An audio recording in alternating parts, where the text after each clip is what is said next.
அரசு உதவி பெறும் கல்லூரிகளை, குறிப்பாக மதுரை தியாகராயர் கல்லூரி,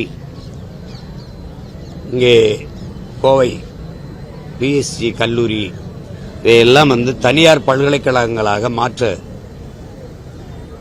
வேண்டும் என்கிற ஒரு அரசு சட்ட முன்வரவை கொண்டு வருகிற போது 2008ஆம் ஆண்டு அன்றைக்கு பேராசிரியர் பெருமக்கள், மாணவர்கள் எல்லாம் கிளர்ந்தெழுந்து போராடிய போராட்டத்தினுடைய பின்விளைவாக அன்றைக்கு அதிகாரத்தில் இருந்த மாண்புமிக்க முன்னாள் முதல்வர் ஐயா கருணாநிதி அவர்கள் அந்த முன்வரவை திரும்ப பெற்றார்கள். திருப்பி 2019 இந்த தனியார் பல்கலைக்கழக சட்ட வரைவு என்கிறதன் நோக்கில் இப்ப 2025 அக்டோபர் 17 அதே சட்ட முன்வரவை, அதாவது மசோதாவை இந்த அரசு, திராவிட முன்னேற்ற கழக அரசு, ஐயா ஸ்டாலின் அவர்கள் தலைமையிலான அரசு கொண்டு வருகிறது. இப்படி வருகிற போது தனியார் பல்கலைக்கழகங்களாக மாறுகிற போது பேராசிரியர் பெருமக்கள் அந்த தனியார் பல்கலைக்கழக நிர்வாகத்தின் அவர்களுக்கு பணி பாதுகாப்பு இருக்காது, அழுத்தம் இருக்கும். இரண்டாவது, அவர் அரசு உதவி பெறுகிற கல்லூரி, அரசு கல்லூரிகளிலிருந்து ஓய்வு பெறுகிற போது அவர்கள் கிடைக்கிற ஓய்வூதியம் ஏற்கனவே பழைய ஓய்வூதியத்தை கேட்டு எல்லோருமே போராடி கொண்டிருக்கிற சூழலை நீங்கள் அறிவீர்கள்.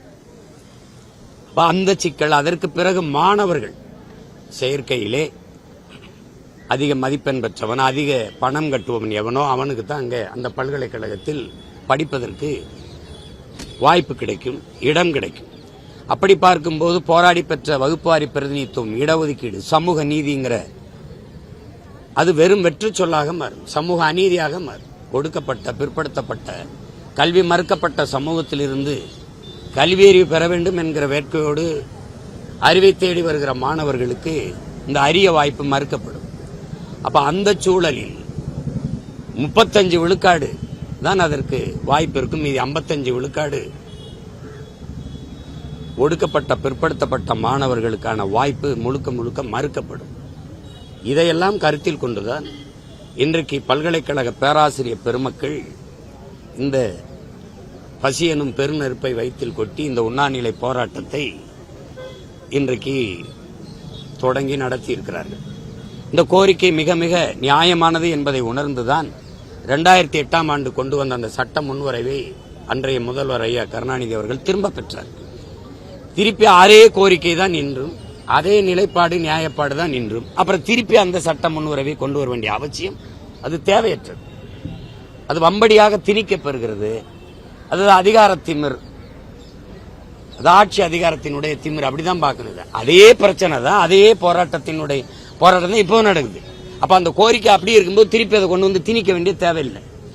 ஒரு பேராசிரியர், அறிவை வளர்க்கக்கூடிய பேராசிரியர் பெருமக்கள், அறிவு கருவறையில் இருக்கக்கூடிய, அறிவு கருவறையின் தாயாக இருக்கக்கூடிய பேராசிரியர் பெருமக்கள், ஆசிரியர் பெருமக்கள் எல்லாம் வீதியில் நிற்பது என்பது ஒரு அறிவார்ந்த சமூகத்திற்கு அழகா என்பதை ஆட்சியாளர்கள் யோசிச்சு பார்க்கணும்.